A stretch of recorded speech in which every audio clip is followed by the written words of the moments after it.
obviously, as you were saying earlier, you're not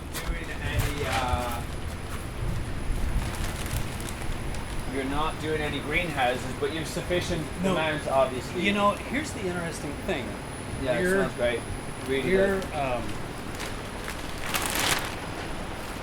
This is going over to Switzerland. Is this CBG? This is because they got the 1%. Yeah. That's great.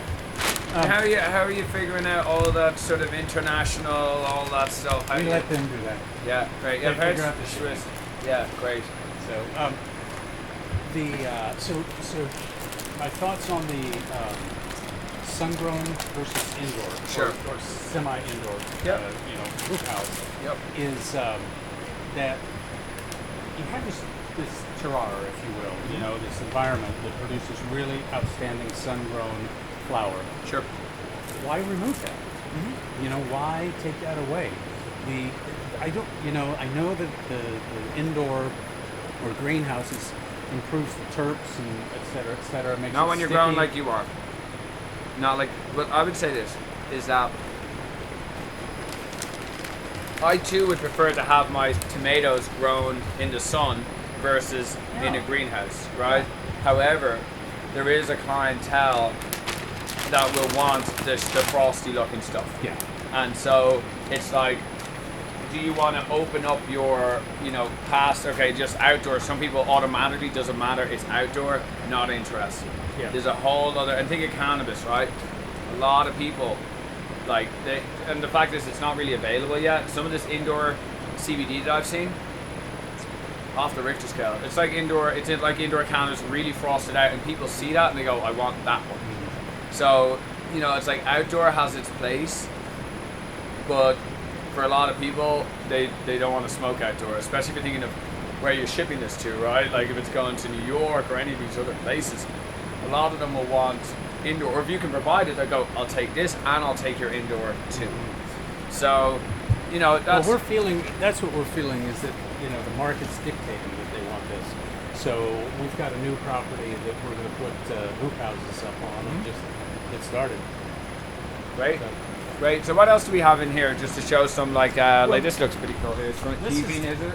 This is a bud sorter, and so what this does, looks like it could use a cleaning. A bud sorter is. I think this looks pretty good for a bud sorter, right? Yeah. So what it does is it kicks out the A's here. Yeah. They put the material after it goes through the trimmers. They put the material in here and they hand finish it. And while they're hand finishing it, the A's go out here, the smalls go there, and then the shake and trim goes out here. The shake and trim is great. It has a lot of terpenes that people extract from it. Yes, for sure. And then this just vibrates, is this? It's like a washing machine out of balance. It's great. It's good. The folks that built this, I think they're in Idaho. Really good technologies. But we're trimming, we're extracting keef, and finishing in these totes. Really dialing in the curing process. How was the quest? Good. Yep. It's no complaints. And it worked for this whole entire room? Yeah. Whoa. Yeah. At the end of the year, we'll, when it comes time to dry, we'll get all this stuff out, clean it up, and then this single quest, we'll get it done. That's incredible. Quest told us that they wanted like 3 of them in here for a room this size. Yep. But this one seemed to do just fine, and actually we had more issues with stuff being too dry. Oh, wow. Yeah. Would you like any seaweed, by the way? Yeah. Organic seaweed? Great, little salt on it.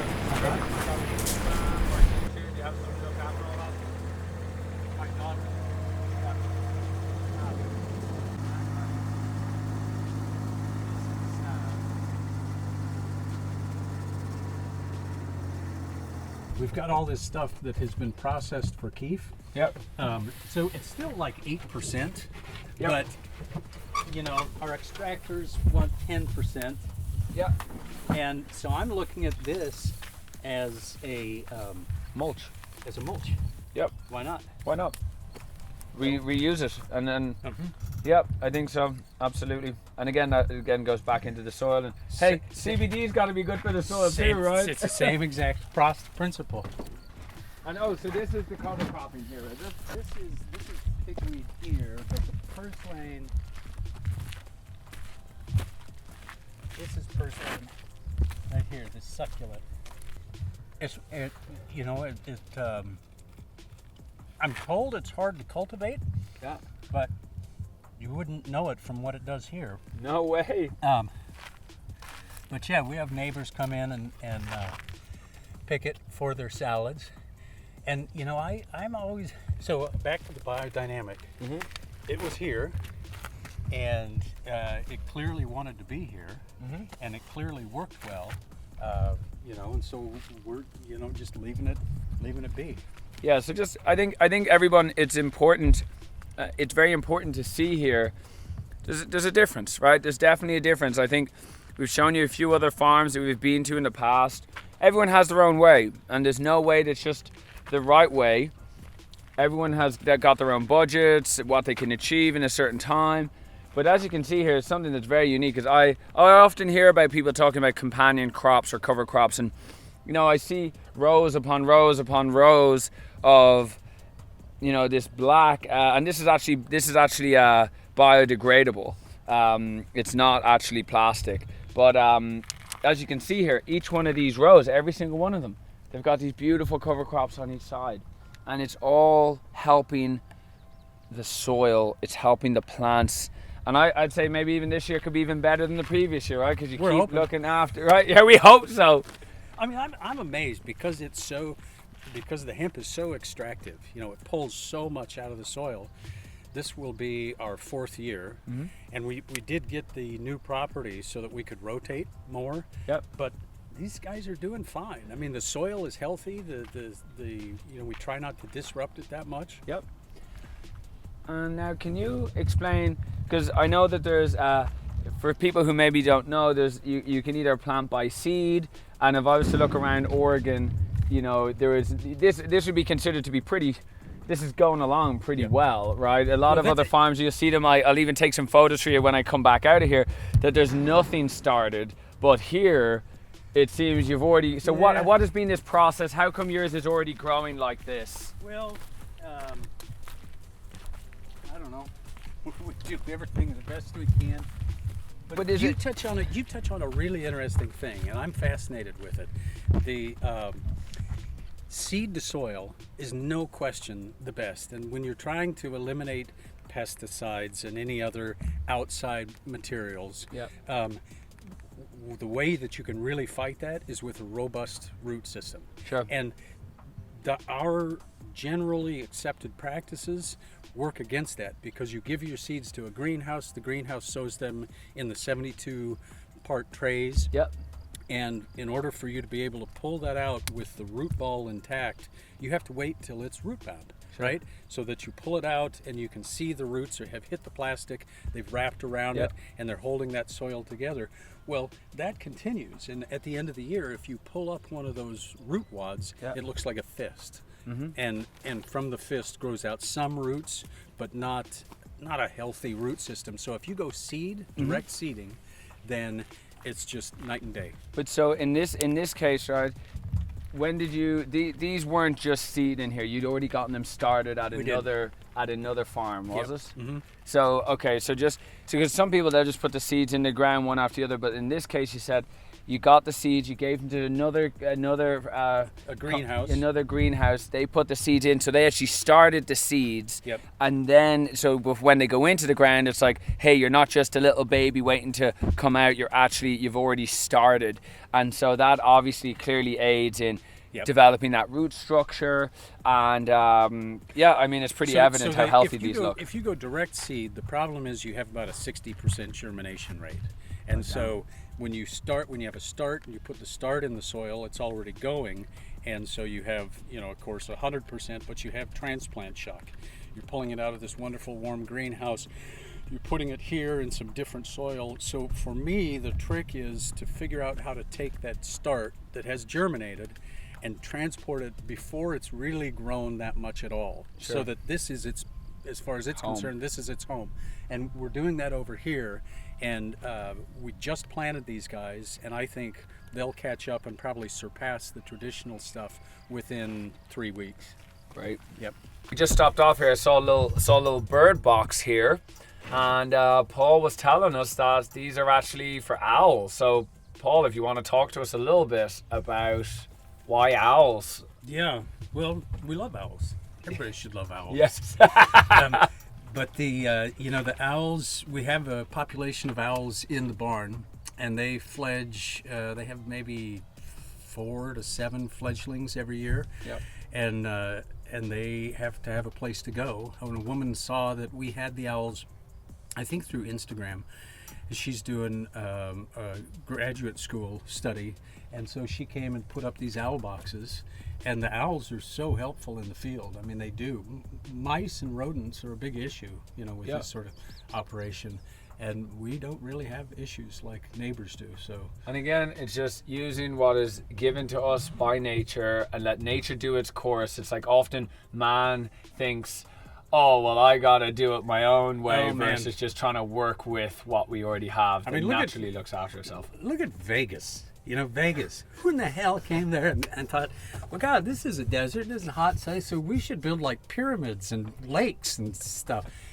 And, the other side of it is that nature figured out over years and years and years, and it changed over the years, but they figured out what grows here, what thrives here, what does well, and that's a balance. And, yes, we are growing a large crop, disturbing the balance, but you can do what you can to keep it as close to what was there as possible.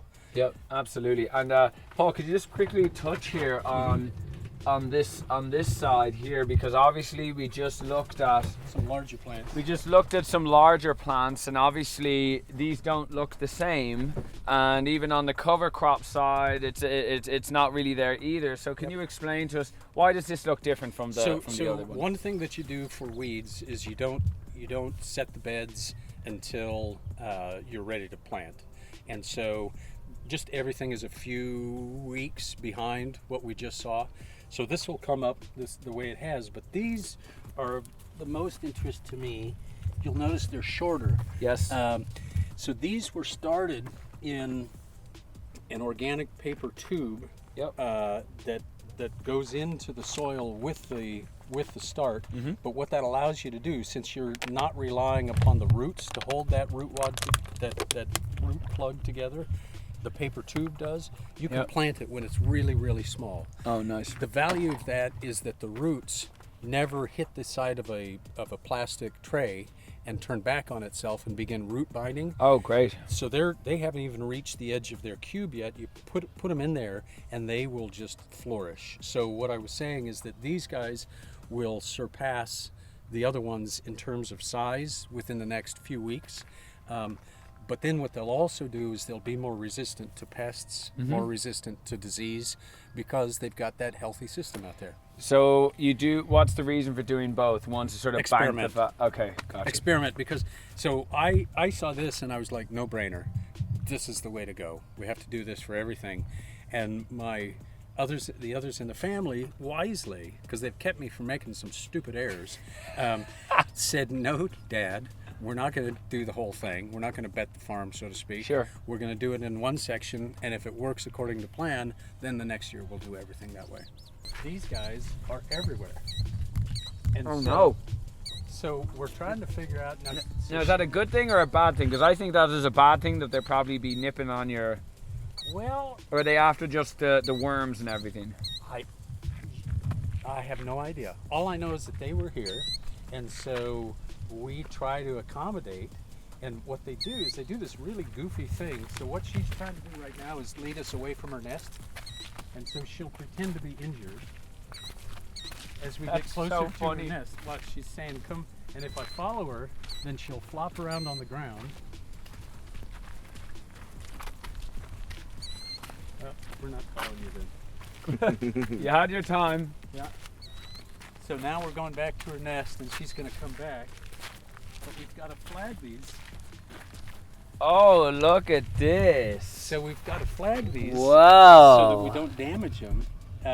Well, isn't that just beautiful? And they caught a nice little canopy over exactly. there. Like, you talk about, you came into the right place. Yeah. And to answer your question, I don't know why they're here. We've got several nesting pairs. And got mad at me when I was planting these guys. Yeah. These small, she got it again. Look at that. She killed it. Oh, she wasn't too happy, huh? So here I like to do a direct seeded one. Yeah. And she came through after I planted a bunch of these, but she just pulled them out. She's like, get out of my, get out. Don't be trying to set up shop around here. The footprint that the hemp folks have made in this valley has some people who don't like it, and they always love this. Whitney she's going to put sunflowers in here. Oh, and let them all see it Yeah. to start. Yes, Yeah. okay. We gotcha. get more comments on the pumpkins. on the ancillary crops, than anything else. So Good. Yeah, you got. So you're liked in the neighborhood. yeah, well, as far as we know, what they say to our face. But the plants really are huge because the bees on the sunflowers, they're just thick, in the Yeah. fall. So Whitney says that it's a real good, again, it attracts the insects that would like to eat the hemp will Yep. come up here. And then she'll put flowers at the end of each row. I think she's doing cosmos and zinnias. Nice. This was the one where we were making stabs for ourselves and found that it was commercially viable, but this soil is amazing. You do anything here and it just grows like And crazy. what's the big ones? Tomatoes, is it? No, these tomatoes are over here. These are some raspberries. Oh, nice. Yeah, and some marionberries. Oh, nice. Marionberry pie. Yum, Oh yeah, yum. it's delicious. And these are the little girl. Yeah. And the only reason I'm saving these is that there's a fellow farm in Redding who all of their flower was killed in a heat wave. Damn. So they're going to come up and get these. Nice. And if you And now I keep seeing these. What are these structures here that I keep seeing? those are dryers. So that is so in the first year, I had no idea how we were going to dry it. Sure. And if you don't know how you're going to dry it, you're screwed. Sure. Because you're not going to figure it out. Clock's ticking. Clock's ticking. Clock's ticking starting now. And so I found the same guys that developed a system for bucking the flour. Yeah. The munch machines. They were also looking at this, which is a hops dryer. And so they have oast floors in them. And What's an oast floor? An oast floor, we'll go down to the other one and look. It's a floor that has holes, Yeah. and then you dry the flour, and then after a period of time you drop the flour to the next level just by rotating the floor, and that way you get a real even dry. And so Nice. for biomass and for extraction, for smoking flour, Sure. of course we do it differently. Sure, hang But dryers. for the biomass, this just produces a really nice, we're getting 14 to 17% yields. Great. And it maintains the terpenes. You're drying at about 85 degrees Fahrenheit over, 24 hours, 36 Great. And hours. again, when you've got large volumes, last thing you want is to mold out or Yeah, and so that just gets it done. I was going to pop one of these out and you could see the root. So you see these, the roots, what we shoot for is before the roots come to the outside of this, is that we plant them so that when the roots first emerge, like they are right here, Yeah. their first contact is with new soil, and they develop a really great root structure, and that's as opposed to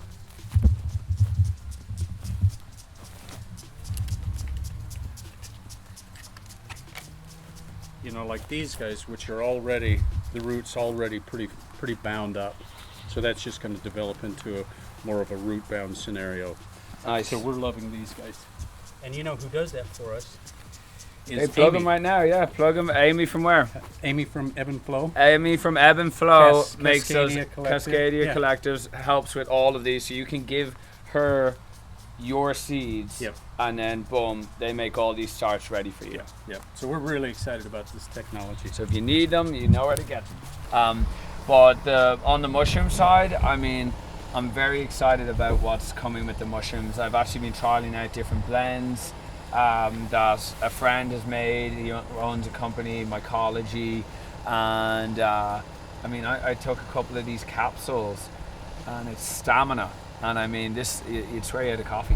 Is and that there's right? And no jittery?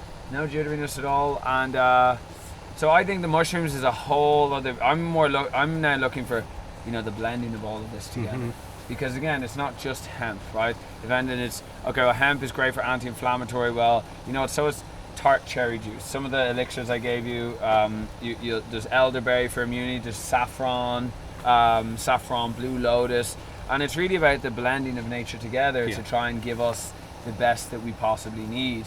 Well, I find it fascinating how, the arrogance of our culture. I mean, going back to my injury, it's like none of the stuff was a natural cure. It was all opioids and nasty stuff. And then talk about a balance. They gave me so many antibiotics, they sort of wiped my natural system out to this day. Yep. That was 8 years ago, and I'm still, building it back up, and just intrigued with the fact that there are all these natural cures. Sure. Again, my wife, who does the growing, is a amateur herbalist, and the tea blends that she does, pulling this. Do you compost teas and everything here? Yeah. So again, You mean for the plants? Yes. Yeah, but I'm as much as I think of a delicious compost tea, Yeah. I don't think Do so. not drink that. Maybe good for you, but it's not going to be good. But she does make some of her own tea, the specific teas that you currently had in the store. Is that right? And she selects the stuff that goes in there, and people, because CBD is new and novice, people sort of attribute all the goodness to that. But no, it's the oats, California poppies, the chamomile, all these things that she's adding. Do you just put in like a powder in there, or you actually put in the hemp plants themselves? The plants. Oh, beautiful. Hemp plants. Yeah, and the same thing so she's got California poppies growing over here, and she's got a variety of things that go into the blends. But it's just fascinating to me how we're like, nope, nature. We know you've had millions of years, but we think we can do it better. We got it better, yeah. Well, let's have a look at this draw. I'm really fascinated by the drawing. So, you bring material in from the field. Yeah. This thing is an old grain elevator. It had been sitting in this barn. I don't think it had been fired up for maybe 35, 40 years. And replaced the motor on it. Yeah. It was a gas-powered motor. I put an electrical motor, and so now they just put the totes on that, and it runs them up to the top. Love it. Great. This is a typical grain drying solution. So it's a big centrifugal fan with in this case, natural gas burner added here, and it's a low temp or an extremely low temp, which means we can keep it right around 90 degrees, and so it won't get rid of the terpenes. And you have enough after you? No, go ahead. Come on, Sean, let's have a look in here. So you can see the floor panels. Oh, yeah, great. So they're normally... Come on, Sean, come up here and have a look. They're normally flat. You can open that one right there. there. Fascinating. So it dumps it in the top, and then how do you know when to... What we know is that it doesn't really matter which level it sits on, as long as it goes through all 3 layers over the course of 24 hours. That's pretty much where we've dialed it in, so that when it comes out at the bottom, we're at about 9% moisture. Careful, I don't take that as applied. This is great. I haven't seen this before. That's a much better drying option. And so these are modular, and that's the beauty. We can add a bunch of them. Then when we're done, we just open up the bottom and pull it out. I think we've got product items stored in there now. Okay, and then so you'd have the totes in the bottom. So we would take and line all the totes up along the bottom, drop it out, and then put it in one of the super sacks and off to the extractor. That's great. Yep. And so how much can you process through this in a day? 500 dry pounds. So we 500 dry pounds. so, Fine. so that's about, you know, and it doesn't seem like much, but as you probably witnessed, we way overgrew what was needed, you know, in the first years. So 500 dry pounds, you know, you just keep it running, and it's a nice balance to the greenhouses. So we're filling the greenhouses, taking all the premium flower, putting it in there, Yep. and then when they're done and they're hung, they've got to sit for 5 to 7 days. Yeah. So then we can just do this, go through the field. The one thing I like about the process here, it's simple. It's simple. You've got it's collected at the bottom. Simple, simple, simple. Yep. Because a lot of these others, even the hanging is, it's a lot of work. Yeah. You know, it's a lot of work, and this is something for all the smalls or whatever it is. Load them onto there. Perfect. We'll go through and we'll take the top colas and all the real premium, you know, First. that second tier. Yep. Put those in the greenhouse, and then we can go through the same area and take the lower, the flower on the lower limbs. Yeah. The potency is within 1% or so of the top flower, so may as well use it. I'll show you where it goes in the top. And so they build you this structure as well? No. No, or you already had this? No, we built this. Oh, you just built it yourself? Yeah. Handyman, huh? That's great. So it just goes in here, and then when it's ready. So they came and provided you with all this stuff then? So they sold me all the hardware, and it was sort of a mutually beneficial thing because they hadn't field tested it for this product. You know, hemp is very closely related to hops, with two significant differences. Hops is sticky on the inside, not on the outside, and hops is a very uniform size. You know, they're all about the size of your thumb. Yeah. Hemp is very different. You have some flower that's big, and so the initial design of the panels wasn't really conducive. So we had to make them larger, just tweaking it. But when it's ready, these will just rotate and drop the flower down. Just simple and easy, and again, just in terms of you're really getting the square footage. Yeah. Which is what I like the most, because again, a lot of these you know, you just see the racks from Home Depot, and it's not really the best use of space. This is excellent. You're using and reusing. You're getting all that you can out of the moving air, right? Because you're going through 3 tiers. Yep. And it's just this, between the two of them, it's putting out 1,000 dry pounds a day, and so, you know, people are just. And then you grow how many acres here? 10. Now we have 14 total. And then you pull what, 2,000 or 3,000 an acre, or more than that? No, that's about right. Yeah. We average about 1.6 pounds per plant, and so, you know, you're at I don't know what that math is. You know, 15 to 1,800 plants per acre. This year it's going to be less because we increased You expect the it to be spacing bigger between then? rows. Do you expect the plants to be bigger? Yeah. Yeah, so maybe you get 2 pounds or something. Yeah, we're shooting for 2. I think we can do 2 1/4. Nice. Yeah. Nice. Yeah, so I mean, again, that's the thing. I feel often it's like, and I've personally made these mistakes myself. It's like trying to do it as big as possible, but then it's like, wait, it's actually consistency over time, and doing smaller amounts is better. Yeah. So you don't need something to drive. I need 10,000 pounds dried today. You can do that. Well, I can't. I mean, for us, it's all about the process. And there's one resource that is very valuable, and we tend to overlook, and that is sanity. You know, you don't want to be crazy at the end of your year, right? Yes. And yes, you my see God, these yes. guys.